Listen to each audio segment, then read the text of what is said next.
AASHTO Exclusives, a presentation of Transportation TV. The National Surface Transportation Infrastructure Financing Commission held a news conference at the National Press Club to release its long-anticipated report, Paying Our Way, a new framework for transportation finance. The comprehensive report offers specific recommendations for addressing the significant and widening gap between federal investment and the nation's transportation infrastructure needs. Robert Atkinson, president of the Information Technology and Innovation Foundation, a Washington, D.C.-based technology policy think tank, has served as the commission's chairman. In an exclusive interview with Transportation TV, Atkinson admitted that he was pleasantly surprised that the 15-member panel reached bipartisan consensus that the federal government must move away from a reliance on motor fuel taxes toward more direct fees charged to transportation users. All commissioners felt that after looking at all the evidence, reading what we read, talking to the people around the country and frankly around the world, that was what we were going to propose.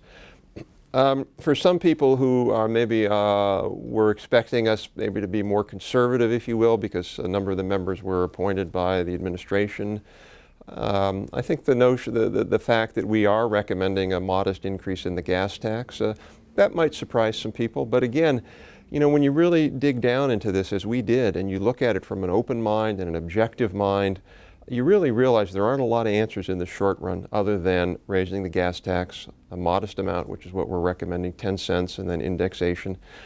Also supporting tolling, helping states do more tolling, particularly on new capacity, and then in this long run transition to a VMT. That's pretty much, if you want to solve the problem, that's kind of your scope of reasonable, feasible solutions.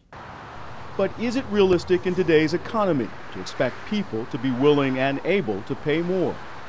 We came up with a number of $59 a year per driver, which if you think about that, that's how much more they would have to pay.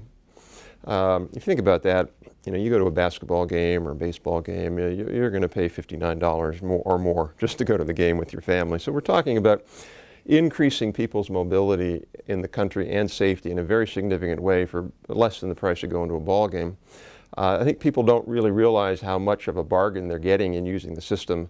A lot of people, I think, because we don't know that you don't see the gas tax. Most people, if you ask American how much is the gas tax, they couldn't tell you it's 18.4. They really just don't know, nor should they know. But in reality, we don't pay a lot to use the system.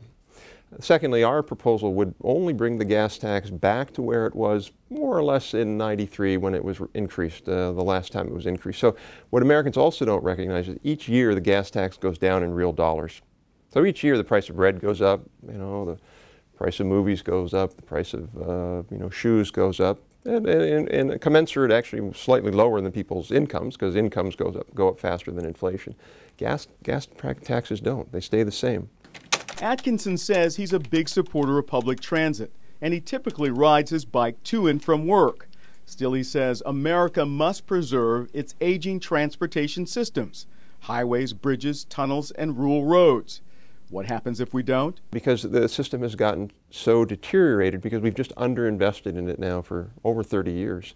So congestion is causing, depending on the conservative estimate, $80 to $90 billion a year. Other estimates are much higher. Congestion costs. We've got safety problems. We've got just system quality problems. We have congestion in transit as well as roads. We estimate that we're underinvesting in the overall system, state, federal, local. We invest about $60 billion a year to just keep the system from deteriorating further in performance as well as quality, and to make modest improvements. We have to invest $90 billion more a year. So we have to do more than double what we're doing. That's how bad it is. That's how severe it is. I was talking to a reporter the other day, and I said, he said, what happens if we don't do anything? And I said, what happens if we don't do anything is large shares of people will experience what Washingtonians and New Yorkers and Los Angeles residents experience now. And the people in Washington, Chicago, New York, where it's really bad, it'll get just completely terrible. It'll get just gridlock. That's where we're going unless we take really serious steps right now. Atkinson's congressionally mandated commission spent nearly 2 years studying this issue. You can find their complete report at this web address. This has been AASHTO Exclusives. I'm Tony Dorsey.